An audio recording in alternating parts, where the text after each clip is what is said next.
බබාට කිරි දුන්නේ බ්‍රෙස්ට් එක පැටලෙනවද? වමෙන්ද දකුණෙන්ද දුන්නේ කියලා. මේක ගොඩක් අලුත් අම්මලාට තියෙන ප්‍රශ්නයක්. මම පොඩි ටිප් එකක් කියලා දෙන්නම් කොහොමද මේක මග අරවගන්නේ කියලා. ඔයාලට පුළුවන් හෙයා බෑන්ඩ් එකක් ඔයාගේ අතට දාගන්න. මේ පාර කිරි දුන්නේ වම් බ්‍රෙස්ට් එකෙන් නම් වම් පැත්තෙන් නම් ඔයාලට පුළුවන් වම් පැත්තට හෙයා බෑන්ඩ් එක දාගන්න. ඒක පහසුවක් වෙනවා. ඔයා නොහිතුවට ගොඩක් ලොකු ස්ට්‍රෙස් රිලීස් එකක් එනවා මේකෙන්.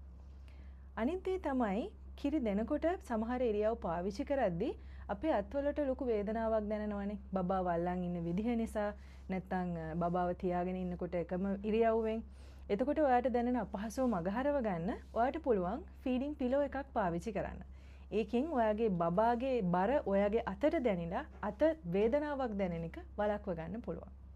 අනිත් එක තමයි ඔයාගේ බ්‍රෙස්ට් එක ගොඩක් ලොකු නම් හෝ ගොඩක් පොඩි නම් එතකොට කිරි දීමේ ගැටලුව ඔයාට ඇති වෙන්න පුළුවන්.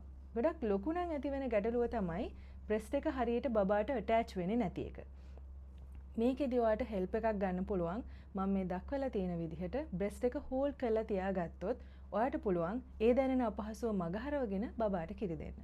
බ්‍රෙස්ට් එක ගොඩක් පුංචි නම් ඇති වෙන්න පුළුවන් අනිත් ගැටලුව තමයි නිපල් එක හරියට එළියට එන්නේ නැති නිසා බබාගේ ඇටැච්මන්ට් නැත්නම් බබා හරියට නිපල් එකට සම්බන්ධ වෙන්නේ නැති එක.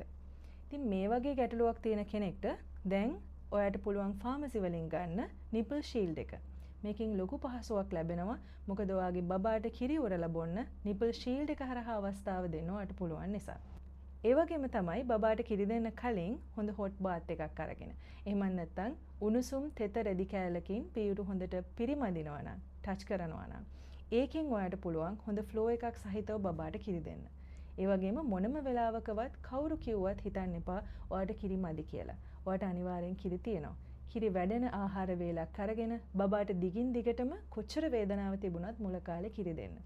එතකොට හොඳ ෆ්ලෝ එකක් හැදිලා බබා කිරි උරා බොනකොට ඒකෙන් දෙන රියැක්ෂන් එකත් එක්ක ඔයාට නිරන්තරයෙන්ම කිරි ලැබෙනවා. ඒ නිසා මොනම වෙලාවකවත් හිතේ බයක් තියාගන්න එපා. ඔයාට කිරි තියෙනවා. ඔයාට කිරි දෙන්න පුළුවන්කම තියෙනවා.